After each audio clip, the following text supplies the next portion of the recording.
Ассалаумағалейкум достар. Біз бүгін кәсіпкер түсіруге келген жоқпыз. Яғни Қазақстандағы Абдуғаппар Сманов атындағы ең үлкен медресені түсіруге келіп тұрмыз. Ассалаумағалейкум достар. Шымкент қаласында Пахтакор елді мекенінде керемет үлкен медресе салынып жатыр. Яғни 800 адамға лайықты.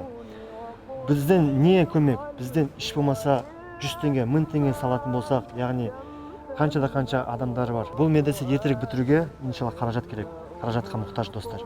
Бұл жерде қанша жұмысшылар жұмыс жасап жатыр. Осы жұмысшылар тоқтап қалмау үшін біз ертерек көмегіміз берсек, осы медресе ертерек бітсе, ертерек шәкірттер келсе, ертерек сауапқа асығайық достар.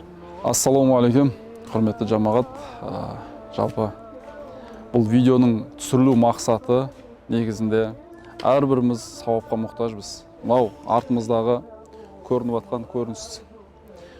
Бұл салынып жатқан ғимарат медресе 800 адамдық. Бұл жерде қарилар дайындалатын жер. Бұл Шымкент қаласы Пахтакор елді мекенінде салынып жатқан Абдуғаппар ағамыздың атынан салынып жатқан ғимарат. Енді бәріміз де білеміз, мешіт салсақ, осындай бір медресе салынса, оның сауабы болады деп жатамыз. Оны бәріміз де білеміз. Және Пайғамбар алейхиссалам не дейді? Сендер дейді мешіт салыңдар дейді. Мешіт салыңдар. Құстың ұясындай мешіт болса да мешіт салыңдар дейді. Өйткені ол айтпағы бұл жердегі салған мешітіңіздің сауабы ертең жәннатыңыздағы үлкен зәулім сарай сізге берілетін Алла тарапынан. Енді бәріміз де білеміз. Бәріміздің де өміріміз шектеулі. Біреуге 50 жыл берілуі мүмкін, біреуге 60 жыл, біреуге 100 жыл бәлкім берілуі мүмкін. Бірақ сол 100 жылымыз біздің сауапты іске жете ме жетпей ме деген тағы нәрсе бар. Ал енді осындай медреселер, мешіттер салынатын болса, қиямет қайынға дейін бұл зәулім сарайлар, мешіттер, медреселер тұратын болса, сіздің сауабыңыз жалғасу үстіне жалғасады, ағайын. Енді айтпағымыз сіздерге осындай медресе сал емес, бұл жұмыла көтерген жүк жеңіл дейді. Әрқайсымыз бір қыш әкелсек те, Пайғамбар алейхиссалам тағы да бір сөзінде не дейді? Сендер дейді, мешітті бастаңдар дейді. Бір қап сементтерің бар болса, сол бір қап сементтеріңмен бастаңдар дейді. Енді Пайғамбарымыз саллаллаху алейхи уассалам Алланың елшісі болғаннан кейін Алладан жеткізіп жатқаны. Бір қаптарыңмен сендер медресе болса да, мешіт болса да бастаңдар. Жетпесе сол кезде айтарсыңдар жетпеді деп. Өйткені жеткізуші Аллах. Дүниені де беретін бізге Алла. Ал енді сол дүниені берген Аллаға сол дүниесінен махрұм қалмайық, сауапты іске беруге. Бір қышын болсақ та, осыған бір үлесімізді қоса кетейік, бауырлар. Бұл видеоның түсірілген мақсаты, жалпы бұл медресе жамағаттың жабылып көтеріп атқан жаңағы жүгінің жеңілі сияқты, әрқайсысы біреу бір 500 теңгесін салса, оның өзі осы сіз жамағат сырымен осы медресені салғанның сауабын аласыз. Және бұл жердегі оқып атқан әрбір қарилар, әрбір құрандар, сіздердің жақсыларыңыз дейді, құранды үйрену және оны басқаға үйрету дейді. Бұл жерде сондай қарилар шығады, ертеңгі біздің ұрпағымызға Алладан түскен кітапты үйретуге, ертең біздің балдарымыз да оқуы мүмкін.